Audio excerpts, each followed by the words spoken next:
Good day. Good to see you again. Today we're going to be talking about Chapter 3, Verbal Communication, something I'm sure we're all pretty familiar with. But once again, we're going to be learning the signs and symbols, the vocabulary, and the meanings behind the discipline of communication. So we're going to talk about how to talk about how to send messages, verbal communication. So language is a symbol. We could use symbols by rolling our eyes or symbols by our hand gestures. But most of the time we think of language as a symbol of letters. We agree what an A looks like. We agree what a big A and a small a looks like and the sounds they make.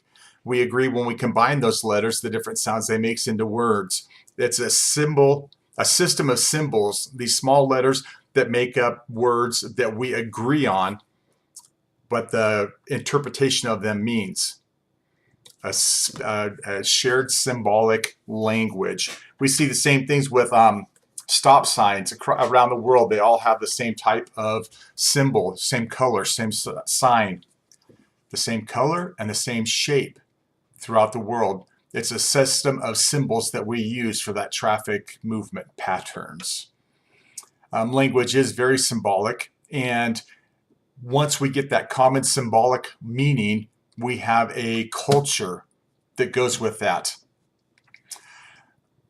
What's interesting is the language that we use informs our thoughts, and what we're thinking informs our language. If we're thinking that we're frustrated, our language is going to be a little bit coarser.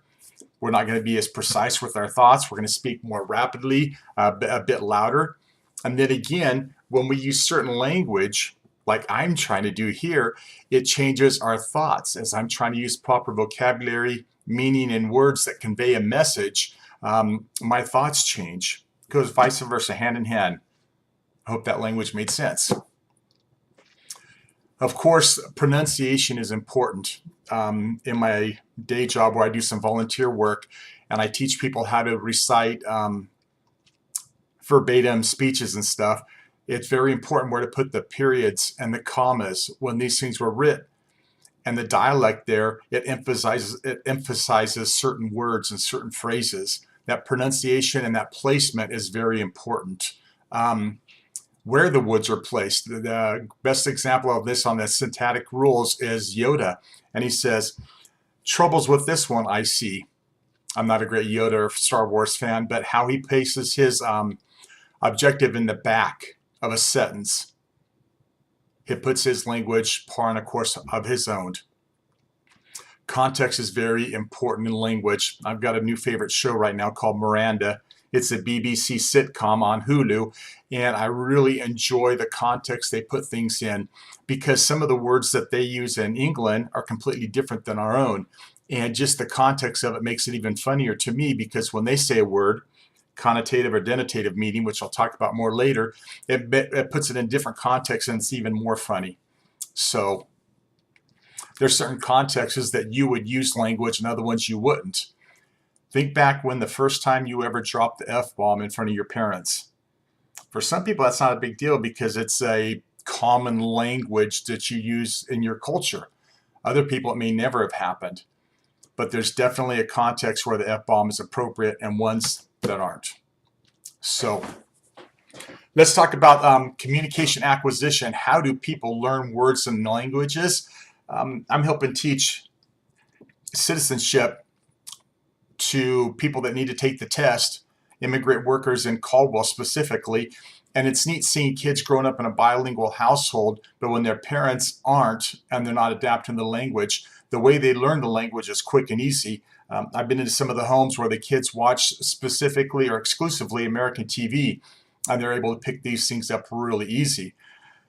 But it's also contextual. When they speak at school and it's completely English, and they come at home, they speak completely Spanish, things are different. And they learn how to use words interchangeably, that whole acquisition is really simple for kids.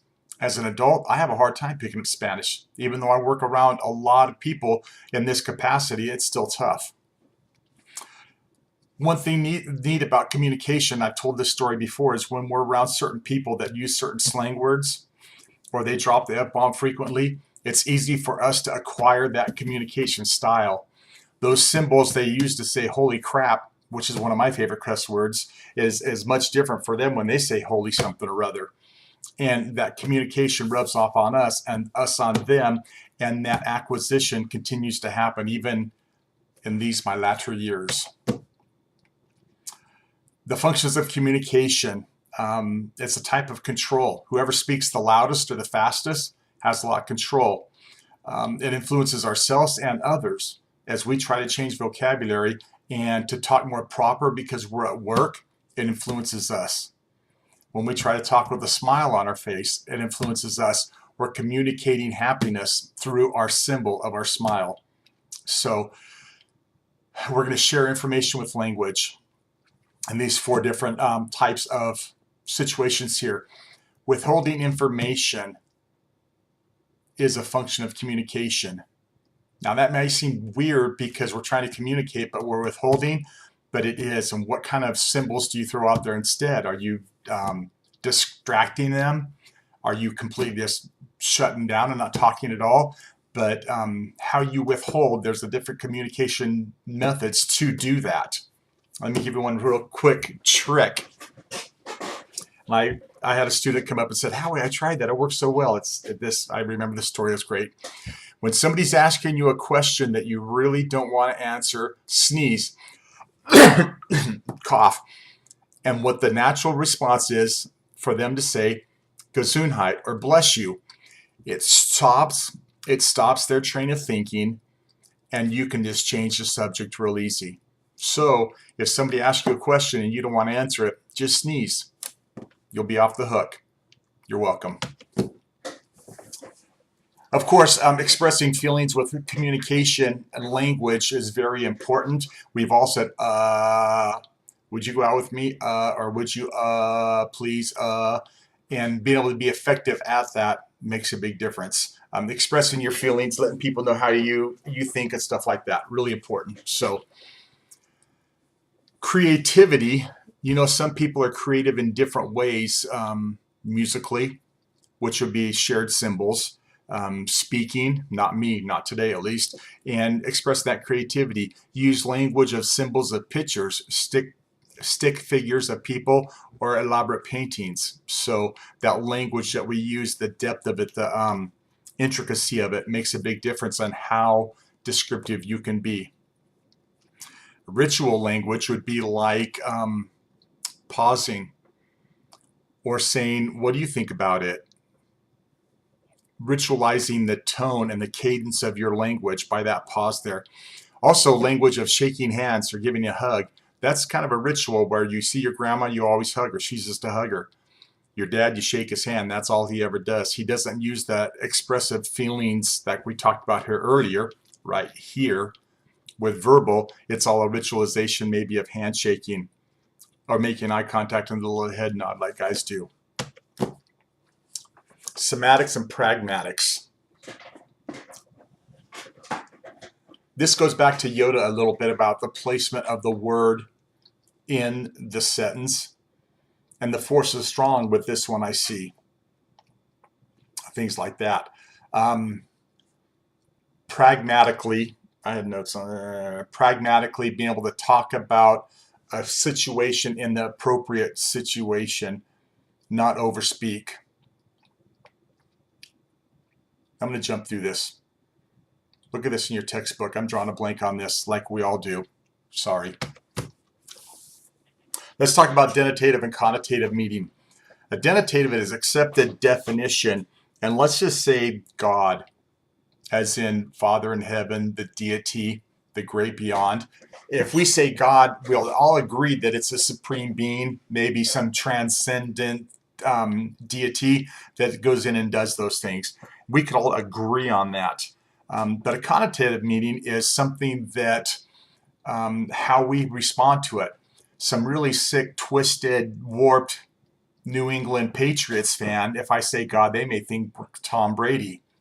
Yeah, you got to cut them some slack. That's why they make prescription medications. But if I say God, what do you think? Let me give you a couple other ones. And just think in your head, what's the first thing, the thought, or the attitude you get from it? If I say Republican, money, exam, home, lady, star. So if I go back over those and I talk about exam, the first thing I would think of is test, which is just, kind of the same thing. But if I talk about Republican, I think Trump, who to me is the figurehead of the Republican Party right now. So as I say a certain term, you're going to put emotion, you're going to put your own implied meaning to it, put your twist or your spin on exactly what that means. I have a denotative meaning when I put it out there that I think we're going to agree on, but you're going to do the connotation to it to put it into your own perspective. This connotative denotative brings us straight into an abstraction. Sometimes when we talk in circles or in riddles, or we're quite blunt and to the point, where there's no abstraction. It's definitely concrete, yes, no. How hot is it outside? It's 98 degrees with a light breeze. Very little abstraction.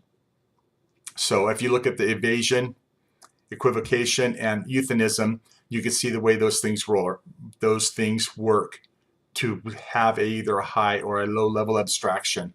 But let's look at this little chart real quick.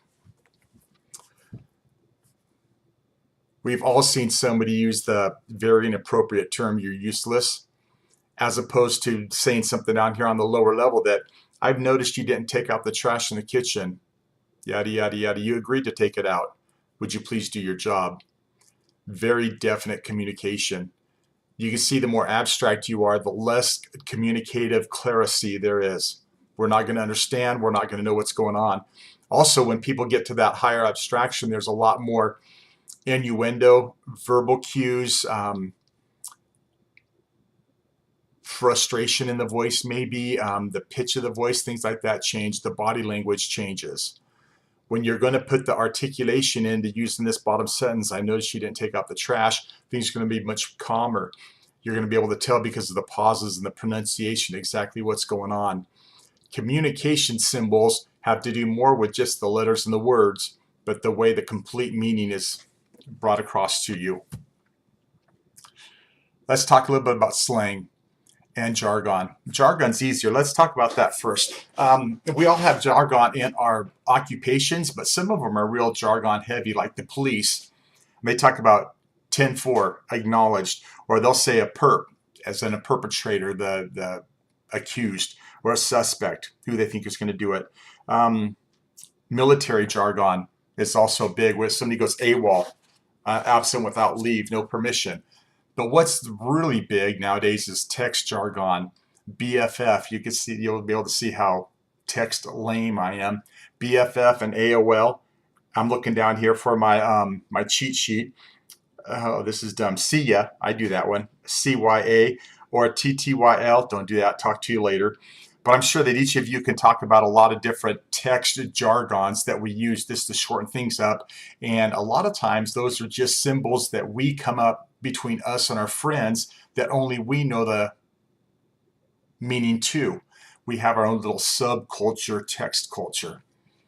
Let's talk about slang, and I know you know what this is, but I kind of enjoy this real quick by Mark Wahlberg here and see what slang's like in New England.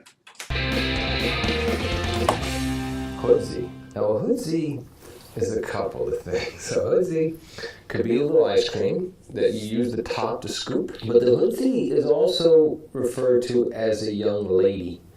The hoodsies. We have a whole crew of hoodsies. Nice girls.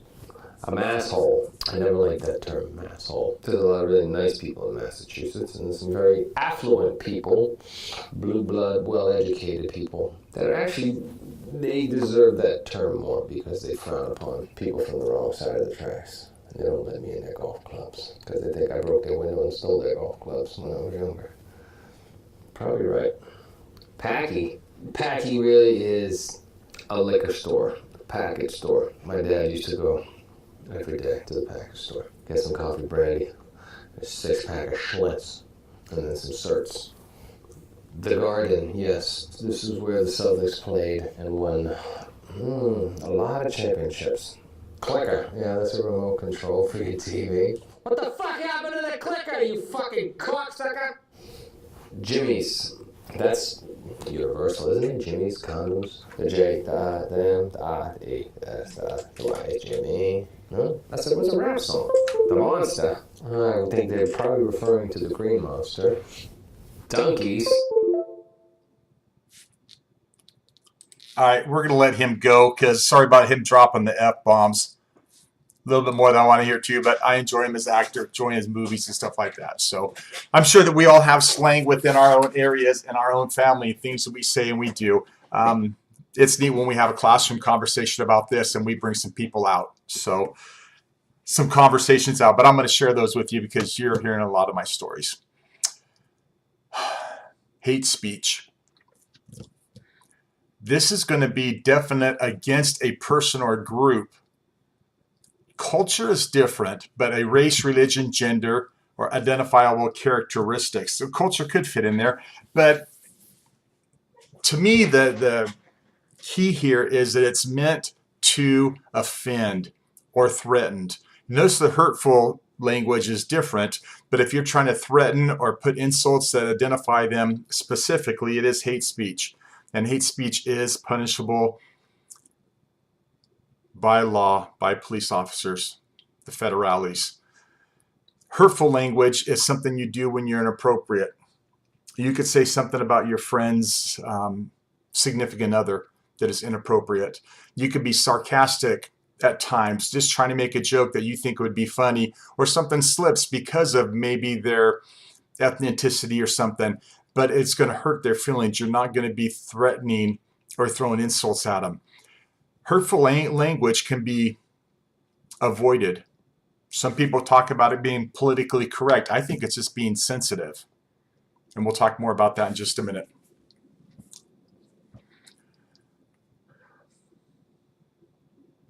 Putting labels on people are a lot about putting stereotypes on them.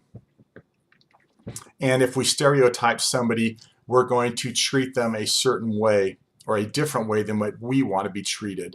If we think of somebody being an intellectual and we don't feel we are, well, then we're going to avoid them and just have light conversation with them.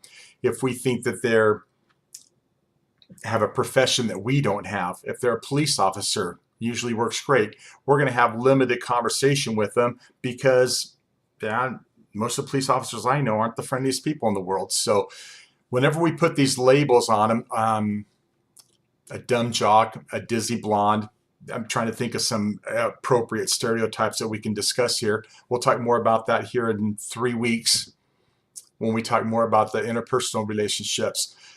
But once we put these labels on people, we're going to treat them a certain way. Our language is going to be different. We're not going to have those shared meanings again because we're going to think that they are somebody else and we can't share those same symbols and meanings for symbols. Biased language would definitely exclude people, cut them out.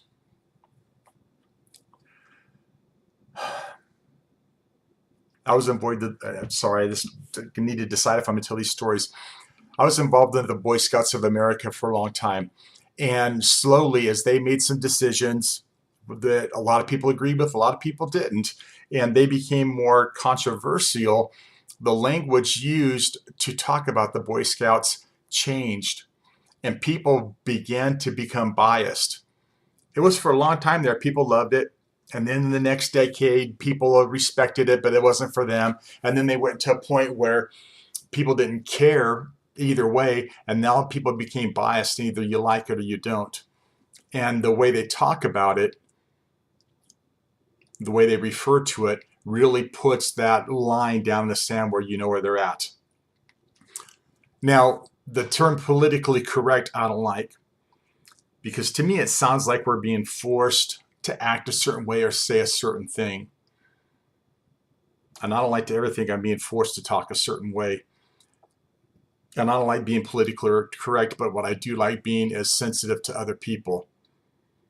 And I wouldn't walk into a room of mixed ethnicity and start using slang terms for ethnicities, because I don't think it's a sensitive thing to do. Some people would take objectives to some, and other people would use the same slang terms for their own ethnicities. But to me, it's not appropriate. I had a conversation with some students it's been 2 semesters ago now, and they came in and um, they openly had an alternative lifestyle, sexual orientation. And the way I term it says, how would you have me address yourself? So excuse me if I'm sounding clumsy, but he or she and we had that conversation about it. But I didn't assume, I didn't assign, and I didn't sound very eloquent when I did it. I wasn't trying to be politically correct. I just wanted to do the right thing and be sensitive to them. Profanity, I think that's pretty self-explanatory. I told you my favorite cuss word is holy crap. Being civil, certain social norms in certain social places. Whenever you went over with your significant other to meet their parents or to their family, there is a civility or a social norm there that you may not have been used to, or else you loved it and that's why you like them, because they are the same way you are. But you'll know that different places there's different level of civility, a different social norm that you need to abide by. Your language, the way you dress. Yes, our clothing is symbolic. The way we dress sends symbols or messages, communicates with people about who we are and what we do. Different social norms. Now, to be a better person, it's better to keep your mouth shut than open it and sound stupid. When I was young, I used to be a real yuckster, joked it up at the expense of other people. And I had a lot of one-liners to make people feel like crap or look like crap. And I realized that I was being a rude punk and I needed to stop. And without exaggeration, for a year and a half, I hardly ever talked. People hadn't seen me for a while. They say, hey, yeah, okay, you sick or something? I'm like, nah, I'm cool. But I knew that if I said something, I'd end up saying something rude and derogatory to somebody about somebody, make them feel bad. And I didn't like it. Maybe I just screw up a little bit. Sometimes it's better not to say anything at all. Also, when I talk to somebody, I like using words, different groups of words for different people. When I'm at school and talking to my other professors and stuff, we talk a certain way. When I'm teaching English as a second language to students, or I'm teaching citizenship questions and things about our nation's history, the words I use and the syntax I put them in are completely different. And we need to be sensitive and choose those words for our situation. We're not going to ever use inflammatory words or talk about even politics, even if we're somebody that maybe is a Republican like you or a Democrat like them. You still don't want to use words that inflame or start an issue or heated conversations. It's better to have those quiet conversations or just avoid them altogether. Clean language for work, or it depends on where you work, I guess. When I was working construction, clean language was very subjective.